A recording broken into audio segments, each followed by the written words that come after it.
मुख्यमंत्री पुष्कर सिंह धामी ने बोधिसत्व विचार श्रृंखला के तहत 2025 तक आत्मनिर्भर उत्तराखंड बनाने के उद्देश्य से युवाओं, महिलाओं और सामाजिक संगठनों से जुड़े लोगों से ऑनलाइन और ऑफलाइन संवाद किया, जिसमें आत्मनिर्भर उत्तराखंड बनाने हेतु सुझाव लिए गए। इस दौरान मुख्यमंत्री धामी ने ऐलान किया कि मंगलवार को कैबिनेट की बैठक में राज्य की नई खेल नीति पर मुहर लगाई जाएगी। मुख्यमंत्री धामी ने कहा, खिलाड़ियों का दैनिक भत्ता, डाइट और किराया भत्ता भी बढ़ाया जाएगा। उन्होंने कहा कि महिला स्वयं सहायता समूह के विकास के लिए कारगर नीति बनाकर कार्य किया जा रहा है। उन्होंने कहा, उत्तराखंड में निवेशकों को आमंत्रित करने के लिए कई आकर्षक योजनाएं भी लागू की गई हैं। इस अवसर पर हैस्को संस्थापक पद्म भूषण डॉक्टर अनिल प्रकाश जोशी ने युवाओं, महिलाओं व सामाजिक संगठनों से जुड़े लोगों को संबोधित किया। मैं सबसे पहले तो आज हमारे पद्मश्री आदरणीय अनिल जोशी जी का मैं बहुत धन्यवाद करता हूं। पद्म भूषण जिनको अभी अभी भारत सरकार ने जो है दिया है, एक बार जोरदार तालियां बजा के आप सब लोग उनका स्वागत करिए, क्योंकि उन्होंने हमारे उत्तराखंड के गौरव को बढ़ाने का काम किया है। और वास्तव में सच मानो तो वो एक तपस्वी की तरह हैं जो लगातार बिना रुके हुए अनवरत रूप से काम करते रहते हैं, और हमें भी बहुत कुछ सीखने को मिलता है। आज हमने जो ये श्रृंखला प्रारंभ की तो उसमें उनका बहुत बड़ा, एक तरह से मैं कहूं कि मुझे मार्गदर्शन भी था। जब मैंने ये श्रृंखला शुरू करने की बात हुई थी तो उस समय में आपसे बहुत सारे विषयों पर बात हुई। तभी हमारे मन में ये विचार आया था शुरू से कि हम इस प्रकार की श्रृंखला आयोजित करेंगे जिससे कि सभी लोगों का, क्योंकि उत्तराखंड की जो ये यात्रा है, मैं ऐसा मानता हूं कि मुझे जो भी ये आप सबके आशीर्वाद से, आप सबकी शुभकामनाओं से मुख्य सेवक के रूप में जो काम करने का अवसर मिला है, तो ये अवसर मुझे मिला जरूर है। ये यात्रा मेरी निजी यात्रा नहीं है, ये यात्रा हमारे पूरे उत्तराखंड की सामूहिक यात्रा है। और कई घंटों हम लोग रात भर दिन भर चर्चा करते थे कि उत्तराखंड का विजन क्या होना चाहिए, उत्तराखंड कैसे आगे बढ़ेगा, उत्तराखंड कैसे हिंदुस्तान का सर्वश्रेष्ठ राज्य बनेगा। उसके लिए हम लगातार पहले से सोचते आए थे। अब मैंने कहा कि ये अवसर मिला तो मुझे लगा कि पहले हम कुछ लोग बात करते थे, कुछ लोग योजना बनाते थे। चूंकि मैंने कहा कि ये हमारी सबकी सामूहिक यात्रा है, तो इस सामूहिक यात्रा में सबको शामिल होना चाहिए ना। बताइए, जब सभी हम शामिल होंगे तो तभी ये यात्रा आगे बढ़ेगी। चंपावत वालों का सुझाव आया था, वहां से किसका था, चंपावत जिले से जो बैठे हैं वहां पर आगे, हाँ उनका, रमेश जोशी जी का, और फिर संजय जी का आया था, अनिल डबराल जी का आया था, घराट वालों का, प्रज्ञा भारद्वाज का आया था जो कह रही थी कि उम्र की वजह से सुनते नहीं है, कमला पंत जी का आया था पिथौरागढ़ से, तुलसी बरडोला जी का आया था, आगे बैठी थी, कहाँ गई हूँ, चली गई क्या, तो अनीता जी का आया था, अनीता अल्मोड़ा से, उनका डॉक्टर अभय सक्सेना जी का, डॉक्टर सुधीर जोशी जी का, नीलिमा जी का, रीमा जी का। एक एक सुझाव पर हम लोग पूरा मंथन करेंगे, और पूरा मंथन करने के बाद उस पर हम कार्रवाई करेंगे। 2025 का जो हमारा विजन है कि उत्तराखंड को देश का सर्वश्रेष्ठ राज्य बनाना है, उसके लिए हम सभी को आगे आना होगा, और हम सभी लोग आगे आएंगे। तो आप लोगों के बीच में से बहुत सारे विषय आए हैं, पलायन से जुड़े हुए विषय आए हैं, रोजगार से जुड़े हुए आए हैं, महिला सशक्तिकरण से जुड़े हुए आए हैं, रोजगार से जुड़े हुए हैं, आपका पर्यावरण से जुड़े हुए आए हैं, हमारे अलग अलग कृषि से जुड़े हुए हैं, बागवानी से जुड़े हुए हैं। तो सभी विषयों पर, पलायन कैसे रुकेगा, हिमालयन राज्यों में जो हमारे यहाँ पर आपदा आती है, उस आपदा में हम लोग कैसे और पहले से ही कैसे हम अच्छी तैयारी कर सकते हैं, क्योंकि आपदाओं को हम नहीं बदल सकते, लेकिन आपदाओं के खतरों को हम कम कर सकते हैं। तो इन सब बातों को ध्यान में रखते हुए वहां पर अभी एम्स का सैटेलाइट सेंटर खोले जाने की स्वीकृति माननीय प्रधानमंत्री जी ने और माननीय स्वास्थ्य मंत्री भारत सरकार ने दी है। तो मैं आप सबके माध्यम से उनका भी धन्यवाद करना चाहता हूं। तो बहुत सारे क्षेत्रों में हम काम कर रहे हैं। जैसे अभी यहाँ से टेहरी से हमने कहा है कि एक टनल जो है प्रस्तावित की है, जिसको सैद्धांतिक रूप से स्वीकृति मिल गई है। आने वाले समय में चूंकि वो देखेंगे पर्यावरण की दृष्टि से भी कैसे वो सुरक्षित तरीके से जाए, उस पर डीपीआर बन रही है। डीपीआर का पैसा भी हमको मिल गया है। आने वाले समय में टेहरी जाने के लिए यहाँ से मात्र 1 ही घंटे का अधिकतम समय लगेगा। दिल्ली के लिए सड़क कनेक्टिविटी, एलिवेटेड रोड, जो हमारा डॉटकाली देवी का मंदिर है वहां से लेके पूरे जंगल में एलिवेटेड रोड सीधे मुजफ्फरनगर रोड पर जोड़ दी जाएगी। और आने वाले समय में आप लोगों को देहरादून से दिल्ली जाने के लिए मात्र 2 घंटे का समय लगेगा। 2 घंटे में आप पहुंचेंगे। ऋषिकेश जाने के लिए डोईवाला से एलिवेटेड रोड 20 किलोमीटर की स्वीकृत हो गई है। इसी प्रकार से 32,000 करोड़ रुपए के तमाम जो सड़कें हैं, 4 धाम यात्रा की सड़कें बन रही हैं। भारतमाला श्रृंखला में आज हजारों किलोमीटर रोडें स्वीकृत हो गई। तो हम लगातार इस क्षेत्र में काम कर रहे हैं। आज इस विचार श्रृंखला के माध्यम से हमने संजीवनी पाने की चेष्टा की है कि हम सबको इस संजीवनी मिले, और इसका आयोजन इसीलिए किया गया है। और निश्चित रूप से हम सब लोगों ने जिस उद्देश्य से आज इसको किया है, एक सार्थक रूप लेगी और इस श्रृंखला को हम आगे बढ़ाएंगे। और आज जैसे कि सर मुख्यमंत्री धामी जी ने भी यहाँ पर शिरकत किया है और आज आप भी यहाँ पर पहुँचे हैं, जो कि एक बोधिसत्व जो श्रृंखला कार्यक्रम है।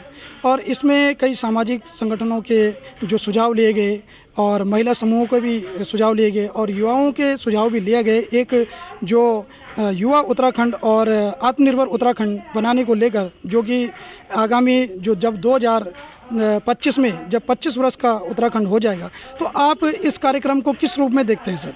मैं समझता हूँ कि मुख्यमंत्री की बड़ी महत्वपूर्ण पहल है जी।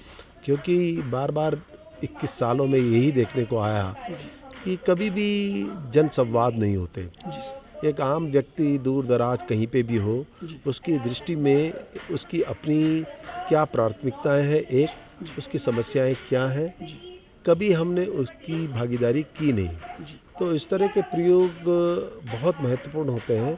फिर ये भागीदारी में सरकार कहलाती है कि वरना हम अक्सर सरकार बनने के बाद लोग अलग और सरकार अलग, तो उस पर शायद ये एक शुरुआत है जिसमें मुख्यमंत्री ने गंभीरता से लेते हुए इसमें सबसे साथ जो बात की है, ये एक तरह की बहुत महत्वपूर्ण बात इसमें यह है कि ये एक तरह की नींव भी रख रहा है, एक ऐसी शुरुआत की कि जो आने वाले समय में किसी की भी सरकार हो, कोई भी मुख्यमंत्री हो, वो कहीं इसका एक हिस्सा बन जाए। ये परंपरा जो उन्होंने आज डाली है, ये बहुत महत्वपूर्ण होगी आने वाले समय में भी, ये मेरा विश्वास है इसमें।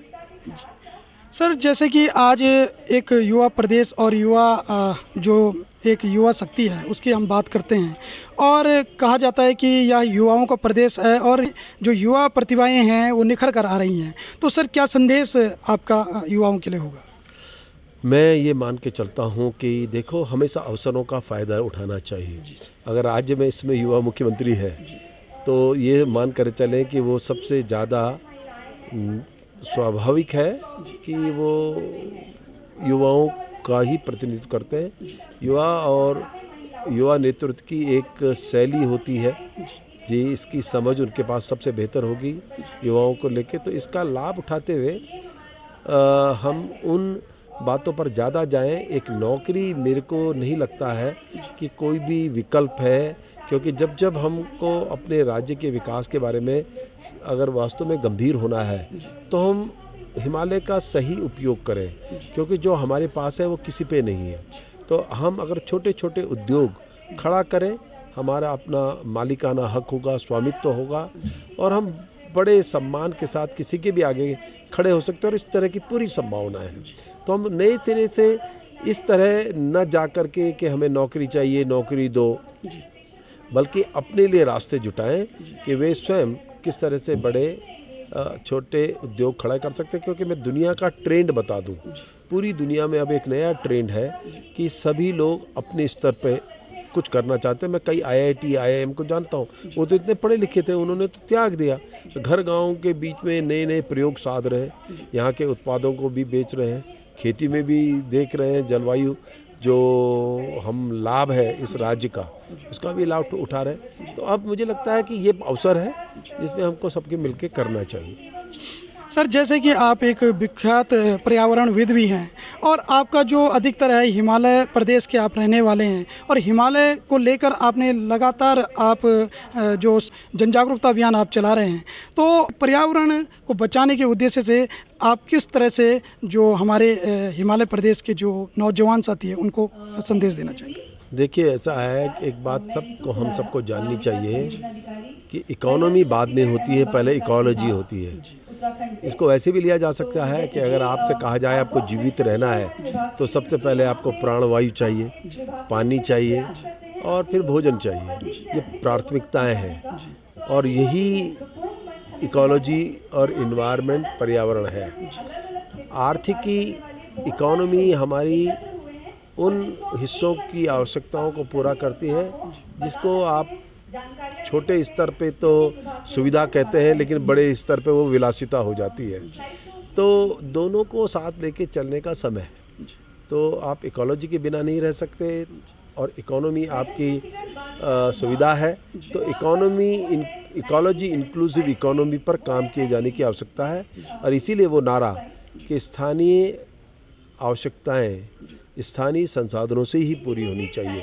संसाधनों की भी वृद्धि होती है और पारिस्थितिकी भी बेहतर होती है और उधर इकोनॉमी होती है। तो इन दोनों को मिला करके खास तौर से हिमालय के परिप्रेक्ष्य में ये बहुत महत्वपूर्ण है।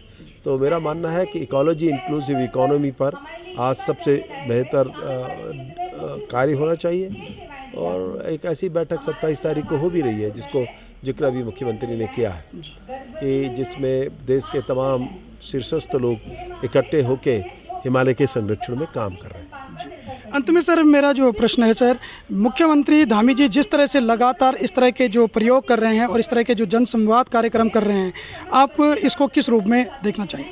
मुझे लगता है कि बहुत देर हो गई। अगर फिर भी उन्होंने ये शुरुआत अगर कर दी तो मैं उनका व्यक्तिगत रूप से बड़ा आभार प्रकट करूंगा। अब युवा है, हिमालय भी युवा है और युवाओं की प्रतीक्षा है 21 साल की। वो अगर उसमें कहीं भागीदारी गंभीर रूप से कर रहे हैं तो मैं इस राज्य की ओर से उनका धन्यवाद दूंगा। बहुत बहुत धन्यवाद सर। और इस वक्त हमारे साथ जुड़े थे पर्यावरणविद और पद्म भूषण पुरस्कार से सम्मानित डॉक्टर अनिल प्रकाश जोशी जी, और इस वक्त हमारे साथ हैं जो घराट श्रृंखला है उसके जो फाउंडर हैं अनिल डंगवाल जी। डंगवाल जी, आज आप यहाँ पर जो जन संवाद कार्यक्रम है बोधिसत्व श्रृंखला जो कार्यक्रम में आज आपने शिरकत की, तो आपने यहाँ पर इस कार्यक्रम में पहुँच के क्या सुझाव यहाँ पर मुख्यमंत्री धामी जी के सामने रखे?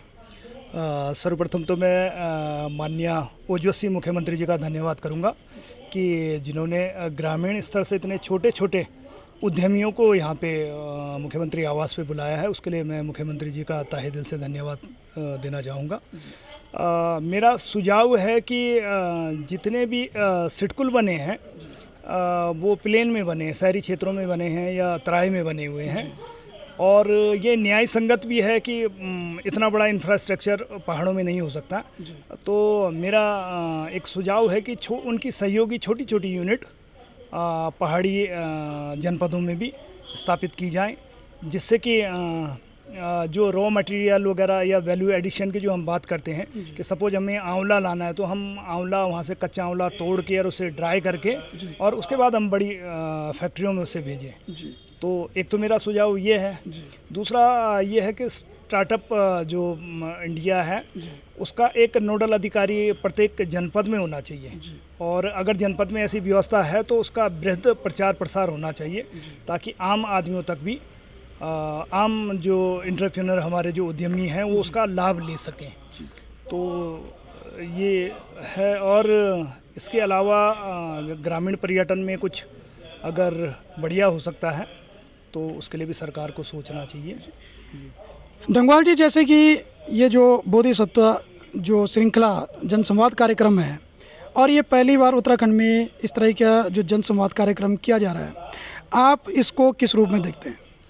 ये एक बहुत ही सकारात्मक और अच्छी पहल है। मैं पहले भी बोल चुका हूँ कि मैं धन्यवाद देता हूँ माननीय मुख्यमंत्री जी का कि उन्होंने एक इस तरीके का एक नवाचार किया है कि आम आदमी को सीधे सरकार से जुड़ने का ये जो मौका मिला है, ये एक बहुत ही सकारात्मक पहल है। और ये और अन्य राज्यों के लिए भी एक सीख है और केंद्र के लिए सीख है। और ये होना भी चाहिए कि बड़े जो लोग हैं, क्योंकि जो बड़े लोग हैं वो तो बड़े बन ही गए, लेकिन छोटे लोग कैसे उनके संपर्क में आए। अब हम IITs की अगर बात करें तो जो विद्यार्थी अव्वल दर्जे के हैं वो तो वहाँ पहुँच जाते हैं, लेकिन जो रह जाते हैं, जो वंचित रह जाते हैं और वो भी कुछ करना चाहते हैं, तो एक ऐसी व्यवस्था होनी चाहिए कि उच्च संस्थान जो हैं वो ग्रामीण अंचलों में भी अपना कुछ ना कुछ योगदान दें, जिससे कि ग्रामीणों का भी उनका मनोबल बढ़े, उनकी आर्थिकी बढ़े और वो ज़्यादा अच्छा बेहतर कार्य कर सकें। बहुत बहुत धन्यवाद डंगवाल जी। बोधिसत्व जो कार्यक्रम है उसमें संवाद कार्यक्रम में हमारे यहाँ पर पहुँची हैं। आपका नाम? मेरा नाम सुमित्रा है और मैं कालसी ब्लॉक के नागथा क्षेत्र से हूँ।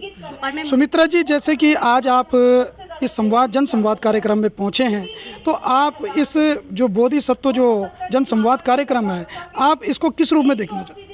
मेरे हिसाब से ये जो माननीय मुख्यमंत्री जी ने ये संवाद बोधिसत्व श्रृंखला लग रखी है, जिसमें हम लोग महिलाओं से भी बात की है, अपनी बात को, अपनी समस्या को हमने स्पष्ट रूप से माननीय मुख्यमंत्री के समक्ष रखा, अपने क्षेत्र की समस्याओं को रखा, जो हम लोग शायद नहीं कर पाते, लेकिन इस श्रृंखला के माध्यम से अपने क्षेत्र की समस्याओं को और उसमें कुछ सुझाव भी रखे और कुछ हमें नया कुछ जानने का भी मौका मिला। सुमित्रा जी, क्या सुझाव आपने यहाँ पर दिए? हमने अपने क्षेत्र की जो हमारे क्षेत्र में समस्याएं आ रही है, जैसे हमारे यहाँ पर हॉस्पिटल तो है, लेकिन धीरे धीरे उसकी ब्रांच रेड क्रॉस हॉस्पिटल है, बहुत बड़ा है, क्षेत्र के लोगों ने अपनी ज़मीन देके बनवाया है, लेकिन अब वहाँ पर ना तो डिलीवरी केस लिए जा रहे हैं और महिलाओं को टीकाकरण और स्वास्थ्य की बहुत परेशानी हो रही है जाँच की, जिसके लिए विकास नगर 50-60 किलोमीटर दूर आना पड़ता है। आने जाने की सुविधा हो रही है, क्योंकि सुबह आती है यूटिलिटी, उसके बाद शाम को ऊपर आती है, दिन में कोई आने जाने का कोई साधन नहीं है। आपने कभी इस तरह के जन संवाद कार्यक्रम में पहले प्रतिभाग किया है? वैसे मैं उसमें काम करती थी, जैसे महिला समाख्या में काम करती थी मैं सबसे पहले उसमें संस्था में, तो थोड़ा किया है, लेकिन इस तरीके के कार्यक्रम में मैं पहली बार आई हूँ। माननीय मुख्यमंत्री के समक्ष अपनी बात को रखने के लिए ये अवसर मुझे पहली बार मिला है। आप इसको जो बोधिसत्व जो श्रृंखला जन संवाद कार्यक्रम है, इसको आप किस रूप में देखते हैं? और माननीय मुख्यमंत्री जो धामी जी ने इस तरह का कार्यक्रम का आयोजन किया है, इसको आप किस रूप में देखते हैं? मैं इसको इस रूप में देखती हूँ, विकास के तौर पर उत्तराखंड को जो एक टारगेट माना गया है कि 2025 तक उत्तराखंड को आत्मनिर्भर बनाना है, उसके लिए ये शुरुआती दौर है और ये आगे जाकर बहुत ही फायदेमंद होगा, साबित होगा। मैं इसको इस रूप में देखना चाहती हूँ कि माननीय मुख्यमंत्री जी हर लोगों से ये जुड़ रहे हैं, सबकी समस्याओं को जान रहे हैं, सुझाव निकल रहे हैं, क्योंकि एक इंसान के साथ सभी का एक संगठन होना बहुत ज़रूरी है, जिनके अपने अपने सुझाव देने के बाद ही मुख्यमंत्री इस निर्णय पर पहुंचेगा कि हमारे उत्तराखंड को आत्मनिर्भर बनाने में सक्षम होंगे। बहुत सुंदर इस प्रकार के जन संवाद कार्यक्रम होने चाहिए। माननीय मुख्यमंत्री जी को बहुत बहुत धन्यवाद कि इस प्रकार का लोगों का सुझाव ले रहे हैं, सामाजिक संगठनों का, महिलाओं का। यह एक बहुत अच्छी पहल है जी। और हमने हमारे साथ कुछ महिलाएं रानी चौरी में कुछ कूड़े से, कबाड़ से जुगाड़, कुछ टोकरियां, डस्टबिन, सारी चीज़ें वो महिलाएं बना रही हैं। उनमें से हमने एक महिलाओं के द्वारा हस्त निर्मित एक टोकरी को माननीय मुख्यमंत्री जी को भेंट किया और हमने माननीय मुख्यमंत्री जी से ये बात कही कि आज प्रदूषण इतना ज़्यादा हो रहा है, सारा पॉलीथीन और प्लास्टिक से हो रहा है। हमने कहा यदि हमको देहरादून में कहीं कलेक्शन सेंटर मिल जाए और वहीं वो कूड़ा इकट्ठा हो तो हमारी महिलाओं की आर्थिक बढ़ेगी, क्योंकि उनको कबाड़ भी मिलेगा और उससे उनकी आर्थिकी भी बढ़ेगी। जिस पे माननीय मुख्यमंत्री ने कहा कि इस पर तुरंत हम विचार करेंगे और उन्होंने इसमें सहमति भी जताई है।